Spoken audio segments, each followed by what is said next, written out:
안녕하세요. 오늘은 전세보증금 돌려받는 방법에 대해서 알아볼 건데요.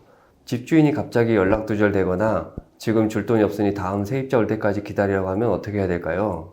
이럴 때는 결국 소송을 할 수밖에 없는데요. 소송을 하기 전에 주의할 점부터 소송 이후의 강제 집행까지 보증금 돌려받는 방법에 대해 전부 알아보도록 하겠습니다. 우선 가장 먼저 해야 할 일은 계약 기간이 끝나기 2개월 전까지는 계약 해지 의사를 명확하게 통보해야 한다는 것입니다. 만약 계약 해지를 통보하지 않고 2개월이 지나면 임대차 계약은 자동적으로 갱신이 되는데요.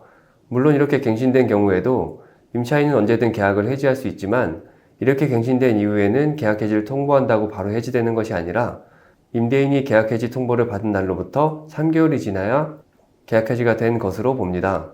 그러므로 그 3개월 동안은 보증금을 돌려받을 수 없는 경우가 생길 수 있으니 가급적 계약 해지는 미리 이야기할 필요가 있습니다. 참고로 방금 설명드린 내용은 주택 임대차에만 해당되는 부분이고 상가 임대차는 1개월 전까지 통지하시면 됩니다. 그리고 이 계약 해지를 통지할 때는 전화로 하시기보다는 가급적 문자나 카톡으로 하시고 상대방의 답변을 꼭 저장해 두시기 바랍니다.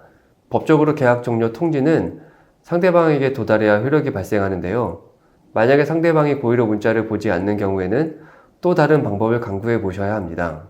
임대인이 고의로 문자를 회피하거나 문자를 받고도 이런저런 이유로 보증금 반환을 거부하면 우선 내용증명 발송을 검토해 보시는 게 좋은데요. 내용증명에는 계약 해지에 대한 내용뿐만 아니라 답장 기한, 보증금을 제때 안 주면 발생할 손해, 그 이후 법적 조치까지 전부 포함시키시면 좋습니다. 앞의 조치를 다 취하신 다음에도 따로 연락이 없으시다면 우선 보증금을 다 돌려받기 전까지는 먼저 짐을 빼서 이사를 가시거나 새 집에 전입신고를 하시면 절대 안 됩니다. 주택임대차보호법상 보증금을 지키기 위해서는 대항력과 우선변제권이 중요한데요. 이건 그 집에 거주하고 전입신고를 유지할 때에만 효력이 있습니다.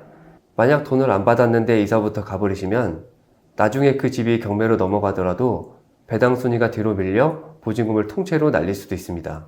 이럴 때 바로 임차권 등기 명령을 신청하시면 됩니다.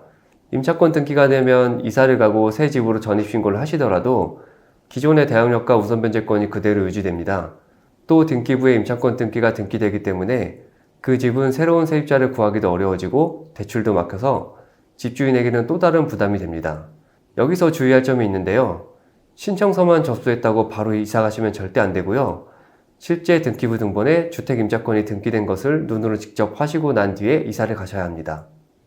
임차권 등기를 할 때는 이미 소송을 염두에 두고 하는 거라서 실무적으로는 소송과 함께 진행되는데요.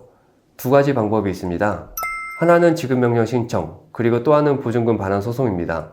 두 가지 방법 중 여러분 상황에 따라 대응하시면 됩니다. 우선 지급명령 신청에 대해서 알아보면 비용이 저렴하고 재판 과정을 거치지 않기 때문에 한두 달 안에 결정이 된다는 장점이 있습니다. 다만 상대방이 고의로 우편물을 받지 않거나 이의 신청을 하게 되면 결국 재판으로 넘어가게 됩니다. 따라서 집주인이 연락은 잘 되는데 보증금을 당장 돌려주기 어렵다라고 하면 일단 지급명령을 신청해서 신속히 마무리하시고 강제집행을 위한 집행권원을 확보해 두는 것이 좋고, 집주인이 아예 잠수를 타버렸다면 결국 소송으로 진행될 것이 분명하니 처음부터 소송을 제기하는 것이 낫습니다. 보증금 반환 청구 소송을 제기하게 되면 지급명령과는 다르게 상대방 대응에 따라 짧게는 6개월, 길게는 1년 이상 소요될 수 있습니다.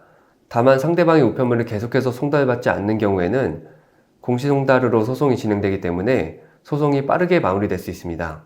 소송에서 승소한 뒤에는 집주인의 재산에 대해 강제 집행을 해야 되는데요. 자동차, 예금, 통장, 기타 재산들에 대해서 압류를 할 수 있지만 임차한 집이 있으니 우선 임차한 집에 대해 강제경매를 신청하시는 것이 좋습니다. 다만 최근 강제경매 물량이 폭등해서 유찰되는 경우가 많다는 점도 염두에 두셔야 합니다. 오늘은 전세보증금을 반환받는 방법에 대해 알아봤는데요. 각자의 사정에 따라 세부적으로 조금씩 달라지는 부분이 있으니 궁금한 점이 있으시면 댓글로 남겨주시기 바랍니다. 오늘 영상이 도움이 되셨다면 구독, 좋아요, 알림 설정 부탁드리고 다음에도 유익한 법률 정보로 찾아오겠습니다. 감사합니다.